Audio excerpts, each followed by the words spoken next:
kasih. Ada pertanyaannya? Betara. Halo. Oke, baik, terima kasih.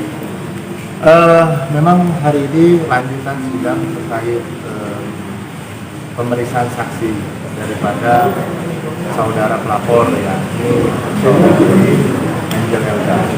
Rencananya tadi mau disajikan 2 orang saksi termasuk Jalman, tapi karena waktu yang tidak memungkinkan dan tidak cukup, jadi hanya saudara Angel yang hari ini selesai kita tuntaskan kedua hari. Itu yang disajikan.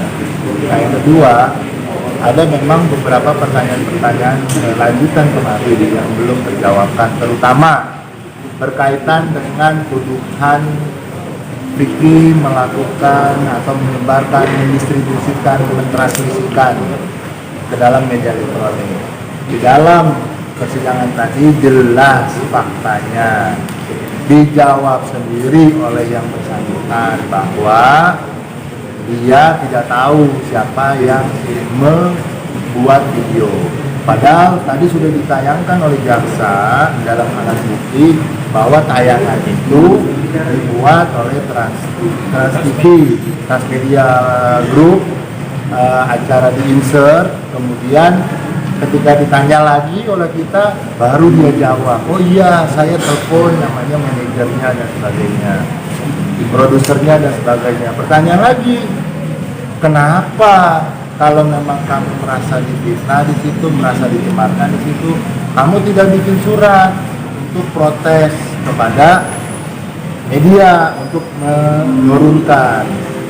Kata dia via telepon saja cukup, kan gitu. Padahal hari ini masih dikonsumsi kalau memang Vicky Prasetyo yang membuat. Tapi faktanya hari ini tentang IT sudah mampu kita bantah bahwa bukan seorang Vicky Prasetyo yang mendistribusikan secara keseluruhan, bukan Vicky Prasetyo yang membuat. Bahkan dijawab oleh saudara Angel, saya protes karena narasinya. Nah, protes kepada siapa? Ternyata kepada produser.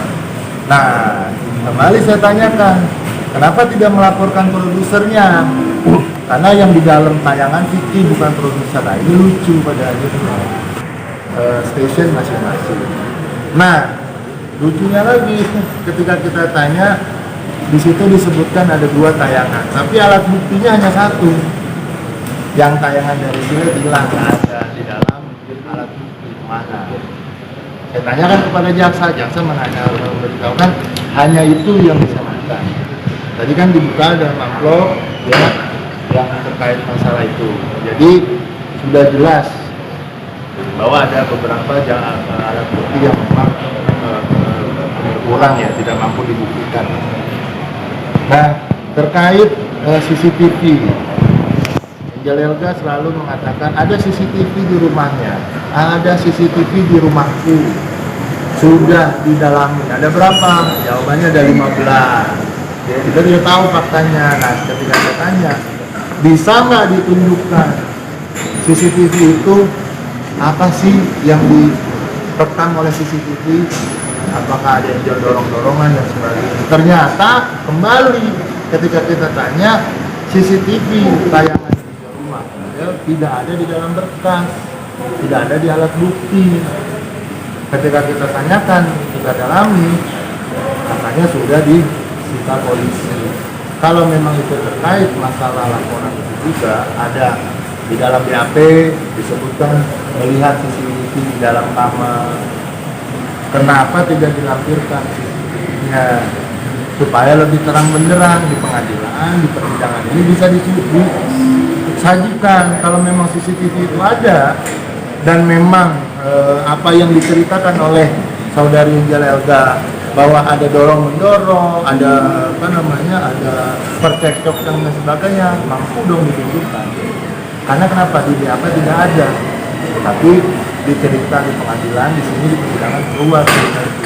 Nah, inilah yang kami pertanyakan lagi, kenapa CCTV tidak dilampirkan, kenapa tidak bisa ditayangkan, karena memang ternyata tidak dimasukkan ke dalam bukti. Padahal harusnya bisa dan mampu supaya jelas dan terang.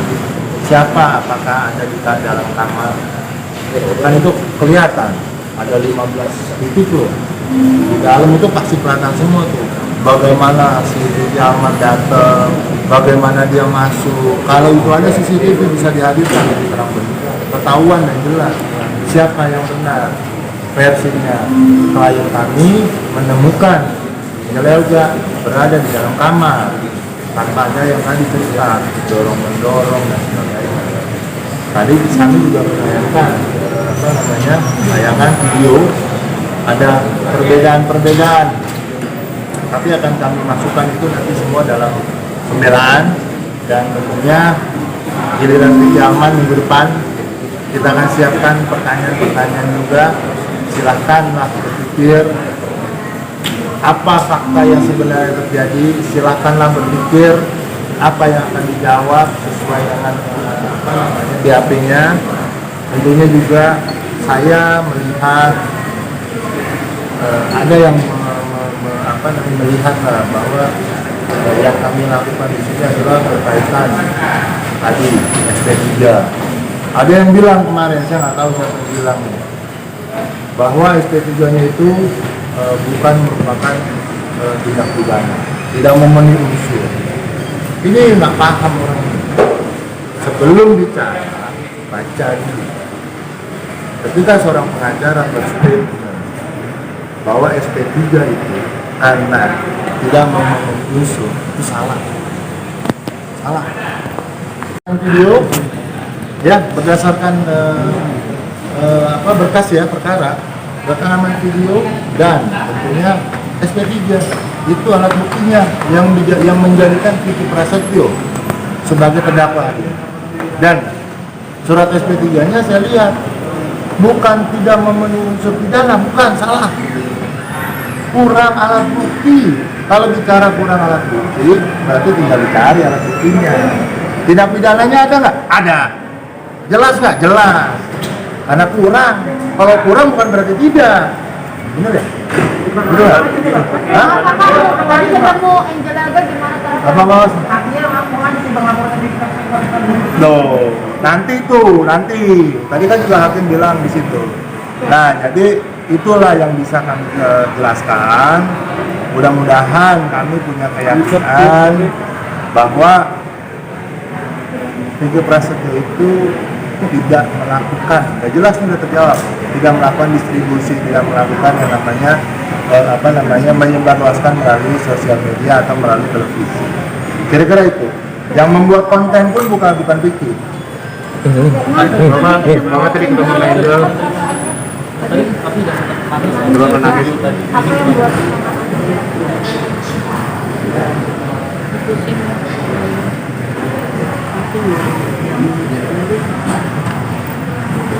Ya doain aja lah.